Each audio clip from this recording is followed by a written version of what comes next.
오늘 이야기해 볼 기업은 바로 덴티움입니다.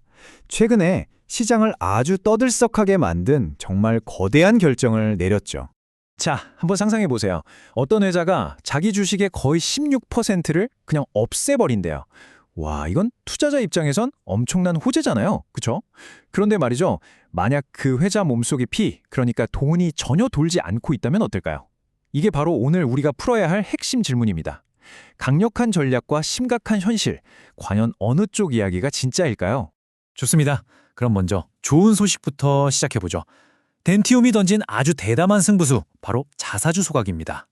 여기서 정말 중요한 게 있는데요. 덴티움이 하는 건 그냥 자사주 매입이 아니에요. 이건 소각입니다. 둘은 차원이 달라요. 매입은 회사가 주식을 사서 창고에 넣어두는 거라 나중에 슬쩍 다시 팔 수도 있거든요. 그런데 소각은 말 그대로 주식을 아예 불태워서 영원히 없애버리는 겁니다. 훨씬 강력하고 돌이킬 수 없는 조치라는 거죠. 근데 그 규모가 진짜 어마어마합니다. 전체 주식의 15.9%, 거의 6분의 1이 2020년 3월 11일에 그냥 사라지는 거예요.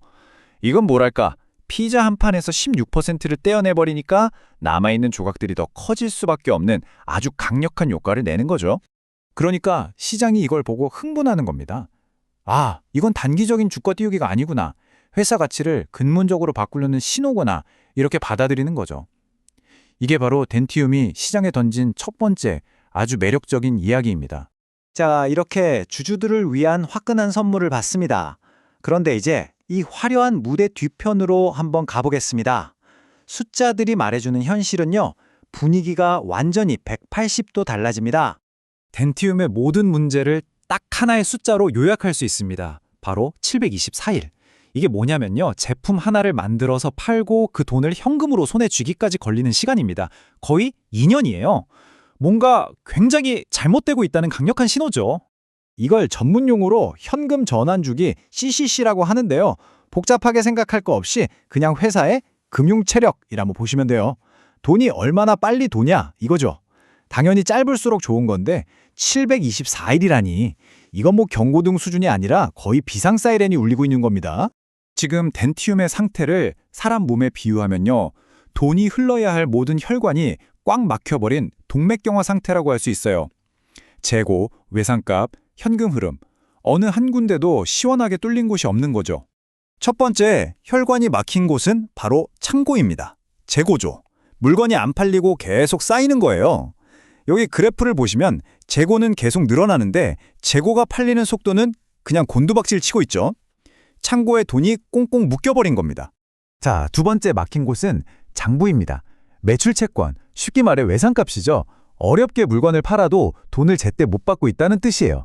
돈 받는 속도를 나타내는 이 선이 계속해서 아래로만 향하고 있잖아요. 이것도 또 다른 혈관을 막고 있는 아주 심각한 문제입니다. 결국 이 두 가지 문제가 합쳐지면서 최악의 결과가 나온 겁니다. 이 그래프가 바로 그 현금 전환 주기인데 보기 쉬우시라고 제가 위아래를 뒤집어 놨어요. 정상이라면 위로 쭉쭉 뻗어 올라가야 할 선이 지금 바닥을 뚫고 지하까지 내려가고 있죠. 이건 덴티움의 현금 흐름이 거의 멈춰섰다는 걸 보여주는 명백한 증거입니다. 근데 좀 이상하죠? 겉으로 발표된 이익은 그렇게 나쁘지 않았거든요. 어떻게 된 걸까요? 비밀은 바로 여기에 있었습니다.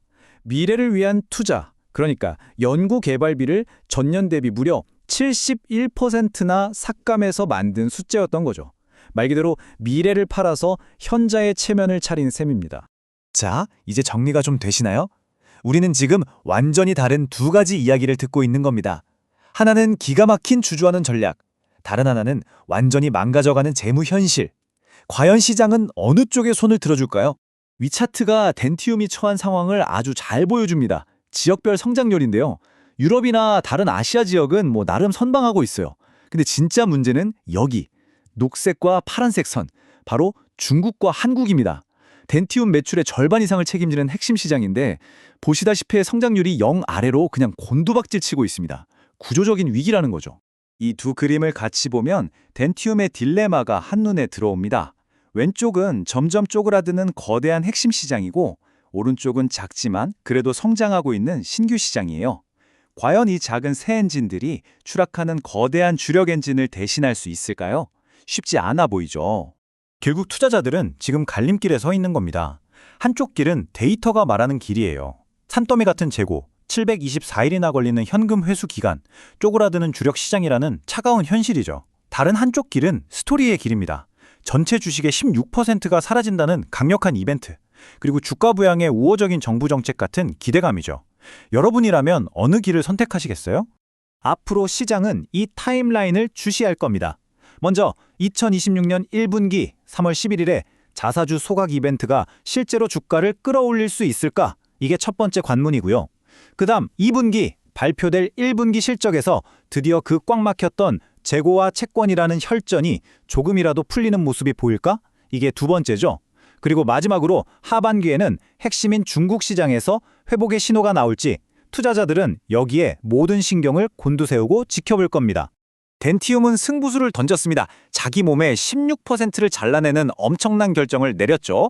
하지만 진짜 병은 몸속에서 돈이 돌지 않는다는 건데 과연 이 도박이 성공할 수 있을까요? 꽉 막힌 혈관을 단순히 몸집을 줄이는 걸로 치료할 수 있을지 정말 흥미로운 질문이 아닐 수 없습니다.